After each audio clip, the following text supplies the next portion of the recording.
Hey guys, Karenology here. The drama in this one is beyond anything you've seen before. Brace yourself. The sun was already bruising the edge of the sky when I heard the tires crunching gravel at the end of my long dirt driveway. I looked up from the gate I'd been welding, finally replacing the old rusted chain link with something that didn't look like a war relic, and saw a matte black SUV rolling toward me like a shark. No plates. Dark windows. Something in my chest tightened, same way it used to when I walked into courtrooms packed with reporters and liars. I wiped my hands on my jeans, stood up straight, and waited. The SUV stopped 6 feet from my boots. 2 men stepped out. Black boots, tactical vests. One held a folded sheet of paper in a gloved hand. The other had aviators and a mustache that didn't match the softness in his eyes. But what made my gut churn wasn't the gear or the silent treatment. It was the sloppy patches on their shoulders. Sheriff's Auxiliary Task Force. We didn't have one of those in this county.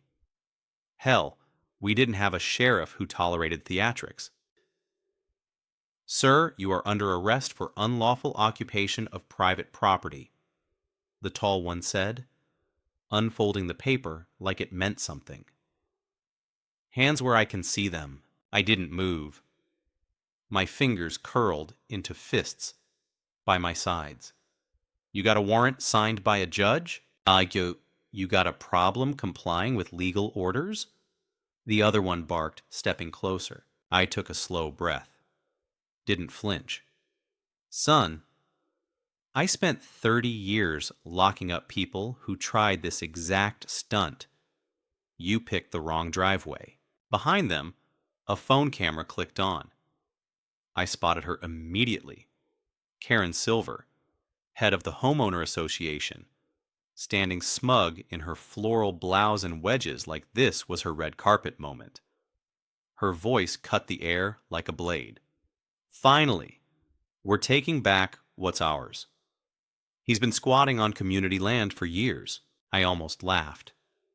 But I didn't. Because I saw the look on her face. Not petty satisfaction. Something hungrier. A need to destroy. And just like that, I realized this wasn't a misunderstanding. It was a setup. They grabbed my arms, I let them. Let the zip ties bite into my wrists. Let Karen keep filming. I wanted her to get every second of this. "You'll regret this," I said calmly. "Every damn one of you." They pushed me toward the SUV. I caught a glimpse of my own reflection in the dark window. Old, gray around the temples, sun-leathered skin, a steel line in my jaw that hadn't bent in decades. They thought they were dealing with some recluse hoarding land. What they got was the former Attorney General of the state of Montana. I let them shove me into the back seat.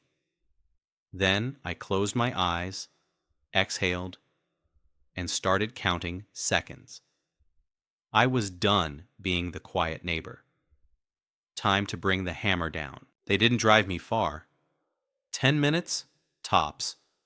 Not toward town, not to any courthouse I recognized. The SUV veered off onto a dirt path behind the old lumber yard, long since abandoned, its skeletal warehouse rotting under the weight of decades.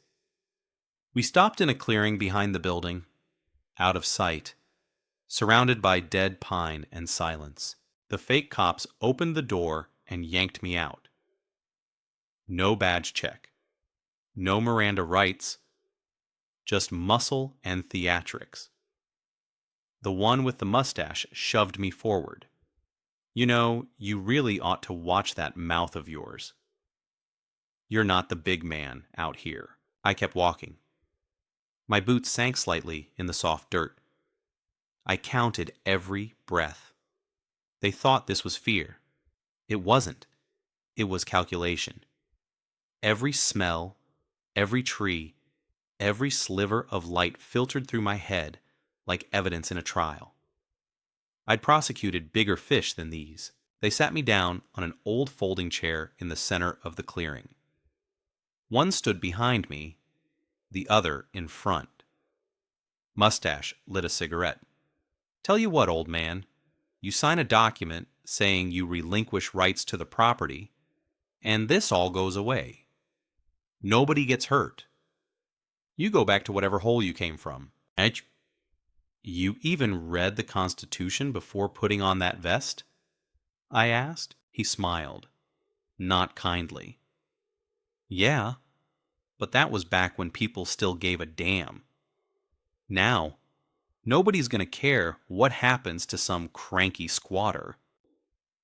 I could almost see Karen's fingerprints on the script. That woman had been trying to take my land for over a year now. It started with letters from the Homeowner Association, then citations for imaginary infractions, deadlines, fines. She got the board to vote me off my own property's right-of-way. I ignored it, figured it would die in committee like most of her tantrums.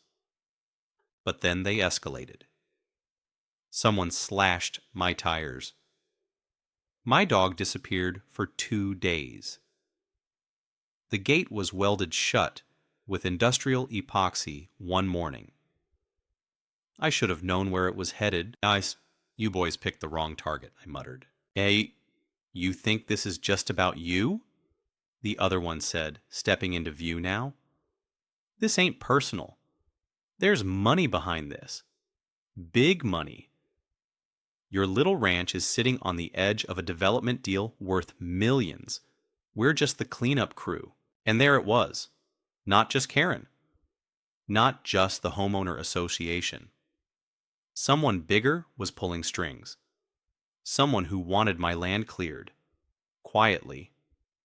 Someone who figured I was too old, too tired, too alone to fight back. They handed me a pen. I looked at it. Held it in my fingers like it was evidence number 1. Then I laughed. You know what happens when you push a man who's already lost everything he cared about? He doesn't back down. He burns everything around him until the truth crawls out. They didn't like that. Mustache slapped the pen out of my hand. The other one punched me in the gut. I doubled over, but didn't fall. My ribs screamed, but my pride stayed on its feet. I spit blood into the dirt, looked up, and smiled. "That all you got?" They left me there. Said they'd give me time to think it over. Drove off, promising to return in a few hours.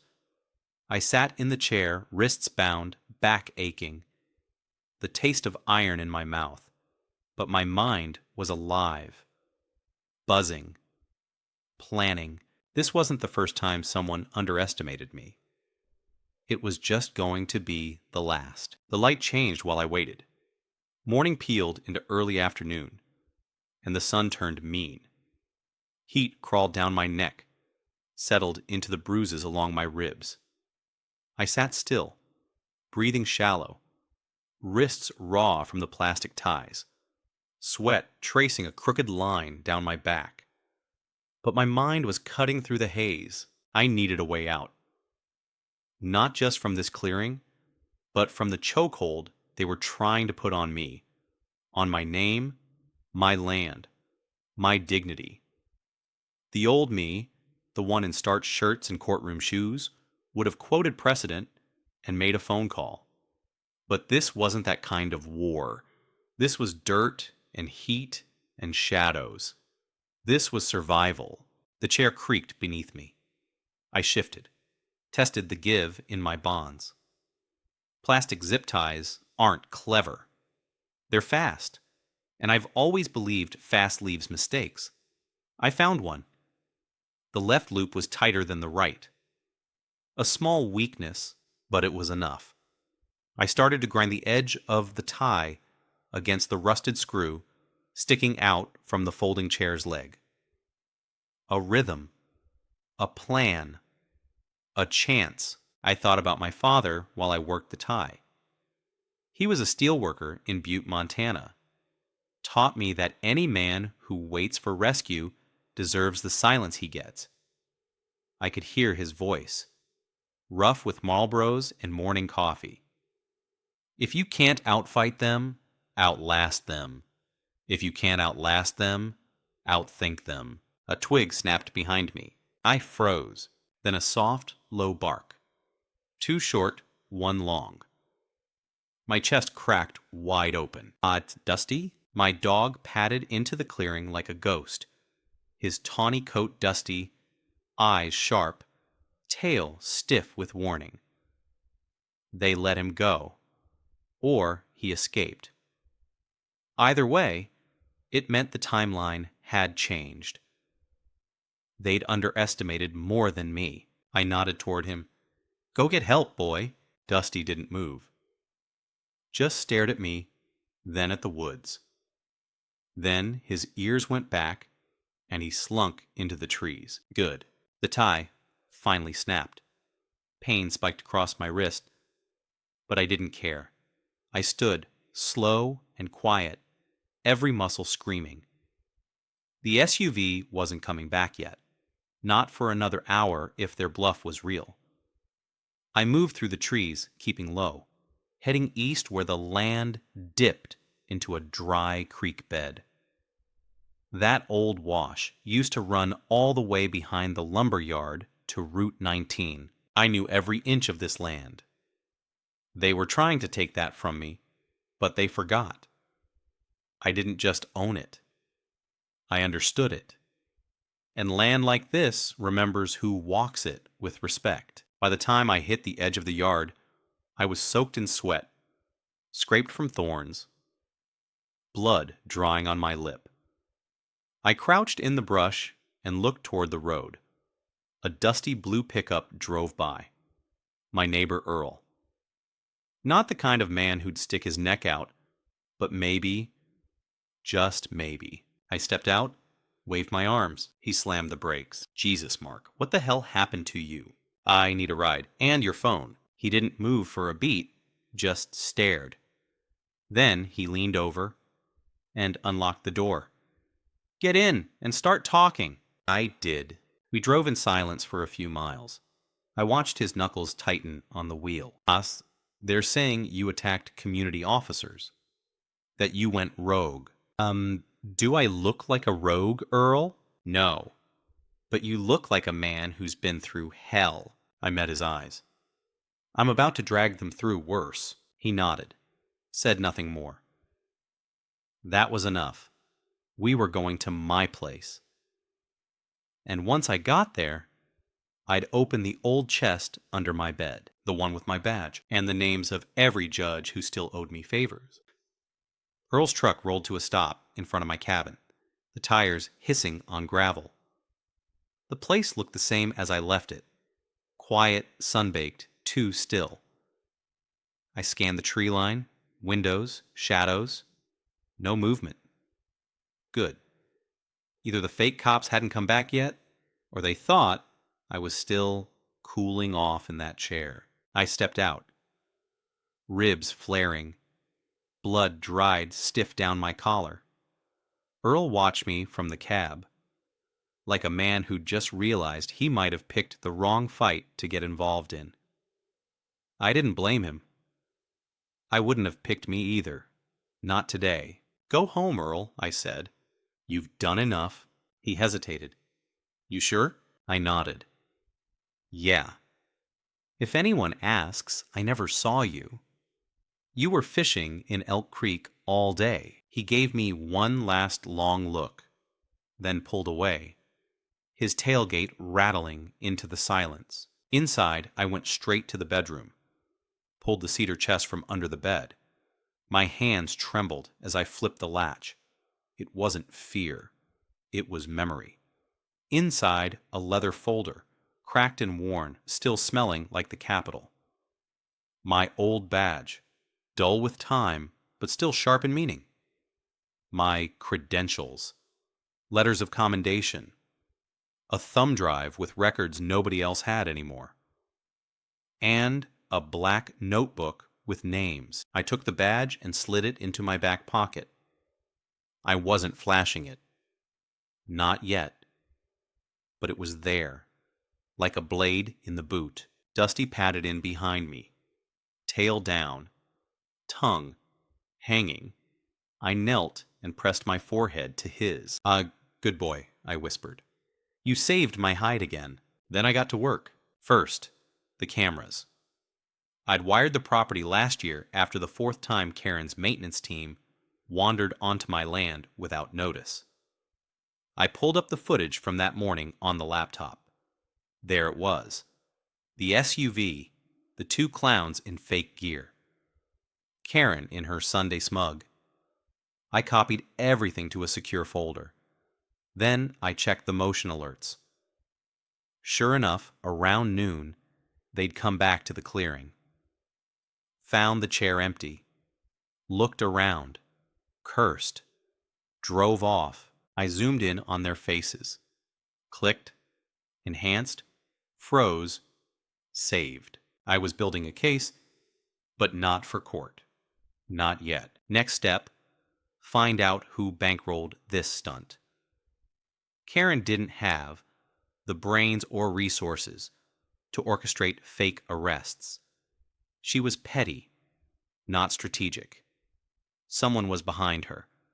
Someone who wanted my land and wanted me off it before anyone could ask why. I started digging through public land records, developer filings, permit requests.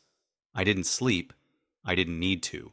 My rage kept me awake. Around 4 a.m., I found it. A shell company tied to a holding firm in Dallas. They'd been buying parcels near the ridge for the past year. Small lots, quiet purchases. But mine stood in the way. Without it, their access to the highway was worthless.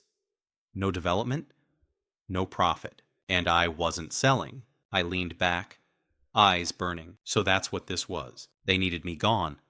Quietly. Illegally. Through fear. But I had a better plan. I picked up the old landline. Dialed a number I hadn't touched in 10 years. A voice answered on the third ring. What the hell do you want, Grayson? Hello to you too, Linda? Still wearing that robe with the dragon embroidery? A sigh. What's this about? I need 10 minutes. And I need you to remember I once covered for your brother's DUI in Helena. Pause. Fine. You've got 5. I'm going to send you something. And when you see it, I want you to ask yourself how many fake arrests it takes to blow up a judge's re-election campaign. You threatening me? No. I'm reminding you who I am. Another pause. Email it. I did. 5 minutes later, she called back. I'll dig. Quietly. But if you breathe a word of my name, I won't. I'm not after you. I'm after the people using our system like it's a chew toy. I hung up. Outside, the wind picked up. Dust swirled in angry circles across the yard. Something was coming. But this time, I wouldn't be tied to a chair. This time, I'd be waiting. Morning came heavy. Not soft and golden like usual, but sharp and dry, like a warning whispered through the leaves. I stood on my porch with a mug of coffee and a loaded mind. The air smelled of scorched grass and pine resin. My ribs ached, my wrists burned. But I was back in my element now. Planning, pushing, predicting. I called in a favor from an old contact named Harmon out in Missoula. Former U.S. Marshal, now semi-retired, and paranoid enough to never have gone digital. He picked up on the second ring, his voice a cracked drawl. Mark Grayson, I thought you were dead. Not yet, I said. But someone's trying hard. Well, who's the target? Technically me. but I think it's bigger. You got names? Not yet, just shadows and dirty uniforms. He was quiet a beat. Then, I'm listening. I laid it out. The fake arrest, the goons in tactical cosplay, the footage, the shell companies, Karen's smug little warpath. Harmon whistled low. Sounds like someone's gearing up for a quiet land grab. Exactly. I want to know who signs the checks. I'll ask around. But if it's the kind of money I think it is, they'll have layers of insulation. Might need more than whispers to peel it back. I'm not asking for a trial. Just a crack, a direction. You'll get it. Give me 48 hours. I might not have that long. He chuckled. You never did. I hung up and stepped back inside. The cabin felt smaller somehow, like the walls were leaning in, waiting for the next hit. I checked the perimeter cameras again. Nothing new, but that didn't mean they weren't out there. By noon, the silence broke. A knock on the door. Not a friendly one. 3 heavy pounds. Deliberate. I stayed in the hallway, out of sight, and peered through the side window. Karen, wearing sunglasses, fake pearl necklace, and a clipboard like she was casting for a role. Next to her stood a man I didn't recognize. Mid-40s, square jaw, tailored blazer, city shoes. Didn't belong out here. I opened the door halfway. Unless you're here to return my dog, I suggest you back up. Karen gave a tight smile. This is Mr. Blake. He represents the Regional Land Acquisition Group working with our Homeowner Association. Art in charming. And? Mr. Blake stepped forward. We're offering you a very generous package to relocate. Triple market value. Fast payout. No questions. I stared at him. And what happens if I say no? He didn't blink. We're prepared for resistance. But that would be unfortunate. For everyone involved, Karen added. You've already broken Community Code 14C by tampering with secured equipment. You're legally in violation. I almost laughed. You mean the equipment your play cops zip-tied me with? That violation? She bristled. This doesn't have to be difficult. Too late for that. I stepped back and shut the door in their faces. Behind me, Dusty growled low. Good dog. I knew what was coming. This was their final offer before escalation, which meant I had less time than I thought. That night, I went back to the clearing, alone. No lights. Just Dusty and the moon. I found what I was looking for. Scorch marks in the dirt from their SUV's tires. A cigarette butt with lipstick smudged at the filter. Probably Karen's, and, most useful, a piece of torn rubber glove. I bagged it all. No plan yet, just collecting kindling. The fire would come soon enough. Back home, I called Linda again. You're pushing it, she said without greeting. I need a name. Anything. She sighed. There's a guy listed on the shell filings. David Heron. Used to be a zoning commissioner in Dallas. Booted for ethics violations. Now he runs Private Development Partnership. Bingo. You're not stupid enough to go after him directly, are you? I'm not going after him. I'm going to lead him into a trap. Mark, I've got one shot. If I miss, I'm buried. If I hit, he takes Karen down with him. I hung up. Then I sat in the dark for a long time, listening to the wind. Tomorrow, I'd start building the bait. The trick to baiting a predator is giving them the illusion of safety. You let them think they've won, that the prey's gone limp, that there's no teeth waiting beneath the surface. So I started playing my part. That morning, I drove into town for the first time in weeks. Pulled up in my old Ford, ribs still aching, bruises faded but visible. I made sure people saw. At the feed store, at the diner, at the post office. Small town gossip runs faster than any network. Give them a scene, they'll write the script themselves. I played the tired old man, beaten and backing down. Told the clerk at the post office I might sell soon, just had to settle some things. Told the guy at the diner the same. Let it spread.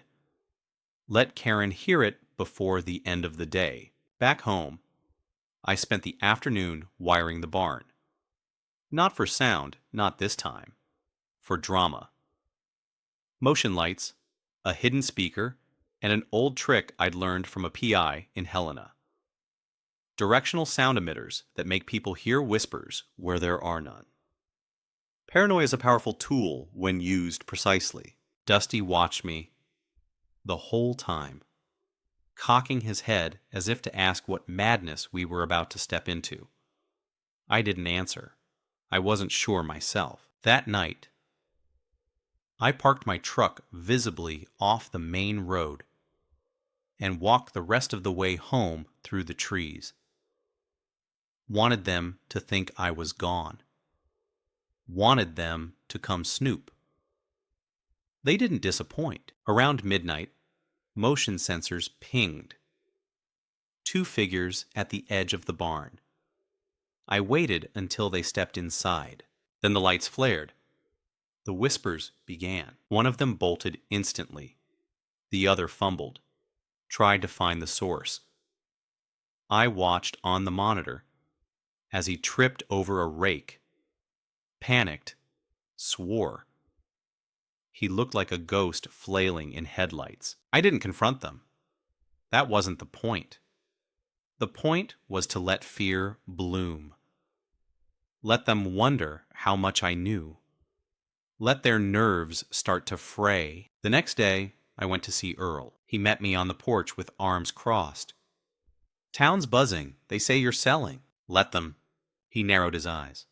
What are you doing, Mark? Yeah, I'm setting a table. He didn't ask more.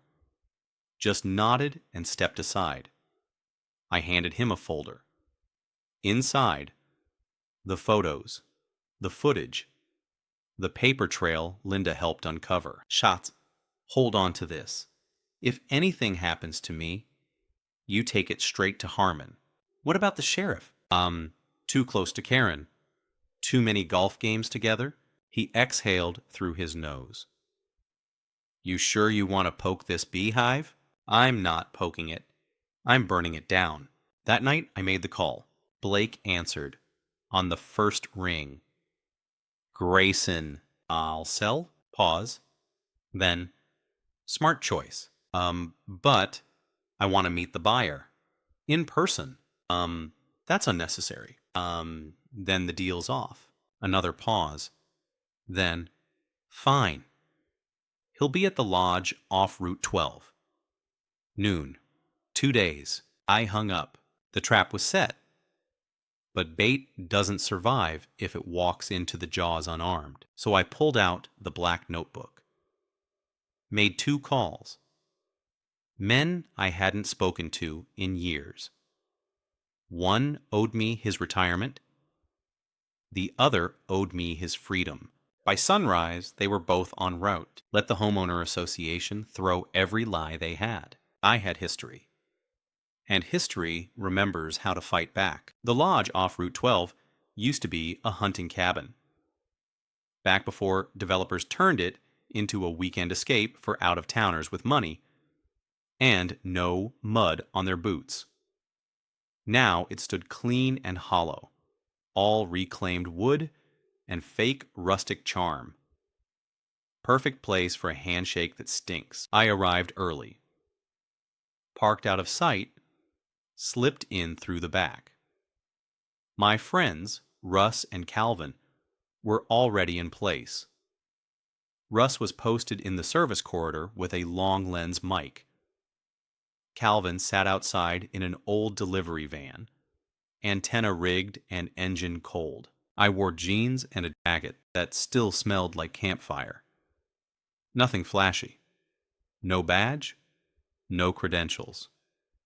Just a tired man with land for sale and a bone to pick. Blake arrived first. Always punctual. He came alone, pacing like he wasn't used to being early. 10 minutes later, the buyer arrived. David Heron. He looked exactly like his reputation. Smoothed over corruption in a tailored suit. Short gray hair, fake tan, manicured nails, and the gaze of a man who never heard no without a threat attached.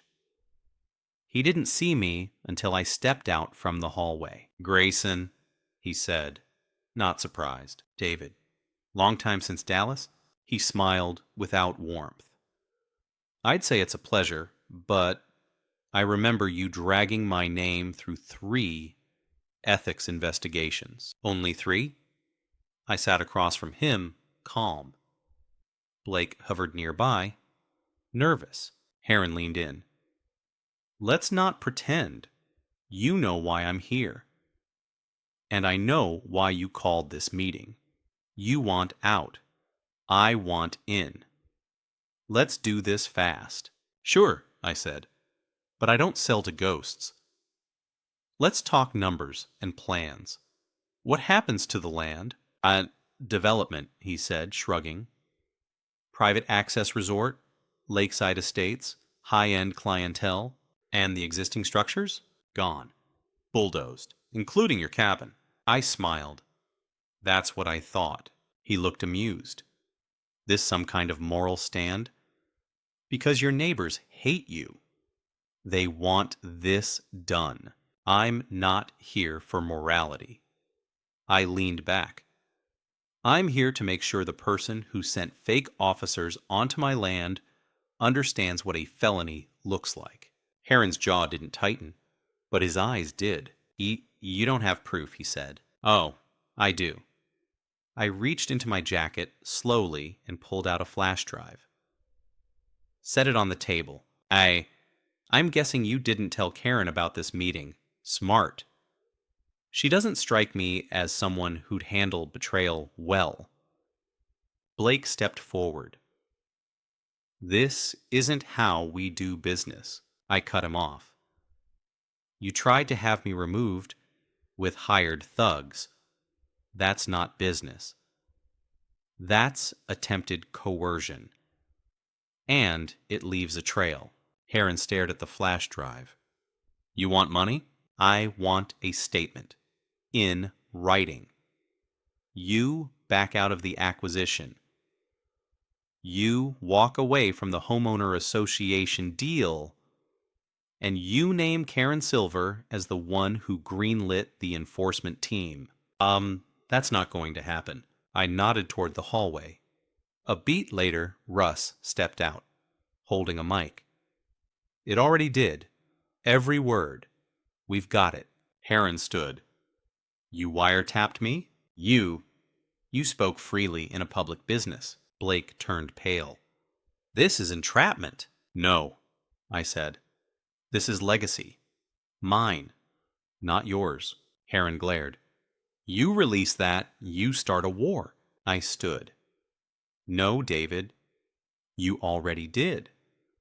I'm just ending it differently than you expected." I left them there. Let them stew. Outside, the sky had turned dark, storm clouds rolling in low over the pines. Calvin gave me a thumbs up from the van. By nightfall, I'd have a signed retraction, a video statement, and enough leverage to dismantle Karen's little empire. But I wasn't done yet. Next stop, the community meeting. Karen was going to learn what happens when you send wolves after a man who still remembers how to bite back. The community center, buzzed like a hornet's nest, kicked out of rhythm. The usual suspects were there. Ethel with her notebook of complaints. Bill from Lot 17, who always smelled like gasoline. and the younger families who didn't care about governance until their fences got flagged. But tonight wasn't about bylaws or landscaping fines. It was about control. Karen stood at the front of the room like a queen before her court, all posture and pearls, waving her clipboard like a scepter. "Let's come to order," she said, voice sugary but sharp. "We have several important votes tonight, including the resolution to proceed with land reallocation near the east boundary." That was me. I walked in just as she tried to push the vote forward. Heads turned. Whispers rippled. Karen's eyes locked on mine. She didn't smile. "Mr. Grayson, this is a private board meeting. Observers may listen quietly from the back." I kept walking. "It's about to get a lot less private." She opened her mouth to respond, but I beat her to it. "Before you vote on selling off community land that doesn't belong to you, I suggest everyone see this." I pulled the remote from my pocket and clicked. The projector behind her screen flickered to life. Blake's voice filled the room. "We're prepared for resistance, but that would be unfortunate for everyone involved." Then Heron's voice. "Just get the old man to sign. Bulldoze the rest." The room froze. Karen whirled. "What is this?" This is fake." I stepped forward. "It's your business partner, Karen. The one you didn't tell the board about. The one who hired fake officers to drag me off my land so he could build luxury homes with your blessing." Murmurs turned into outrage. Ethel stood. "You never said anything about selling land to outsiders." Bill spat into a cup. "You lied to us?" Karen's mask cracked. "This is a smear job. He's manipulating you all." I walked to the table, pulled out the signed statement from Heron, and laid it down. "That's your name. That's your authorization. He gave it up to save himself." She lunged, tried to grab the paper, but I snatched it back. That's assault, Karen," I said softly. "You might want to reconsider your tone." People began to stand. Voices rose. Someone shouted for her resignation. Another yelled about pressing charges. But I didn't need a mob. I turned to the board. "I'm not here for revenge. I'm here because what she did, was a betrayal. Not just of me, of every one of you who trusted her, who thought this place stood for something." Silence settled like ash. Karen's face had gone red, then pale. She tried to speak, tried to claw back control. But the room had shifted. Her power wasn't taken. It was gone. I nodded once, then turned to leave. Dusty waited by the door. Behind me, the board scrambled. People argued. Some shouted for votes. But I didn't need to see it. This wasn't the end. Not yet. But the empire was crumbling. And Karen? She was standing in the wreckage she built, still clutching a clipboard, like it could save her. Outside, I walked into the cold air and felt something settle in my chest. Not triumph, not justice, just stillness. But I had one more thing to do. Back at the cabin, I opened the locked drawer in my desk, pulled out the old envelope I hadn't touched in 15 years. Inside was a name, an address, and a photograph. My daughter. We hadn't spoken since the funeral. My wife's. She blamed me. Maybe she was right. But after what just happened, after remembering what it meant to fight for something real, I was ready to try again. Tomorrow, I'd write the letter. Tonight, I'd rest with the dog at my feet, and the fire burning clean. The days that followed moved like slow thunder. Not explosive, but heavy, steady, and impossible to ignore. Karen didn't resign. Not officially. She simply stopped showing up. Her house went dark. The usual parade of HOA sycophants quieted down to whispers, then vanished. I heard she'd gone to stay with a cousin out of state. Far enough not to hear the names folks started calling her. The developer deal collapsed. Heron pulled out of everything in the region after I leaked Blake's voice recording to a few strategic real estate watchdogs. Not to the media, not to the public, just the right people who still knew what ethics were supposed to mean.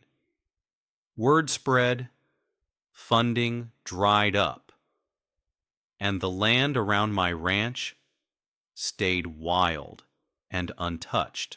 But none of that gave me what I thought it would. There was no parade, no applause, just quiet. I still woke up early, fed the dog, fixed the fence. But something inside me had shifted. Maybe it was the realization that justice didn't roar. It whispered. It lived in the silence after a lie fell apart. I spent one more week on the land before packing a bag.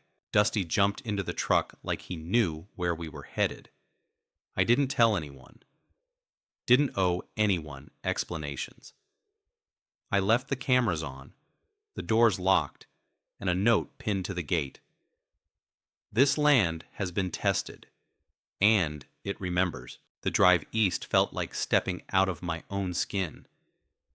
I hadn't seen my daughter since the day we lowered her mother into the ground. She blamed me for the drinking, for the distance, for all the words I never said. And I blame myself too, until I got tired of bleeding in silence. I pulled up to a modest blue house with toys scattered in the yard, and a wind chime singing in the breeze. Stood at the edge of the driveway with the envelope in my hand. My heart kicked like a mule. This was the scariest fight I'd ever picked. The door opened. She stood there in jeans and a sweatshirt, arms crossed, eyes wary. Hi, I said. I'm not here to fix anything. I just wanted to say I still remember the sound of your laugh when you were 6, and I've been carrying it with me through every bad year since. Silence. Then she stepped onto the porch. Is that Dusty? I nodded. He's slower now. She looked at the dog. Then at me. You look tired. I am. Another beat of quiet. Then, want some coffee? I exhaled. Yeah, I do. We walked inside. Nothing fixed. Nothing solved. But something started. A new fight. One that didn't need cameras or statements. Just time and truth. I didn't need to own the land to carry its lessons. And I didn't need a title to remember who I was. The war was over. But the man who walked out of it would never be the same. And maybe, just maybe, that was the point all along.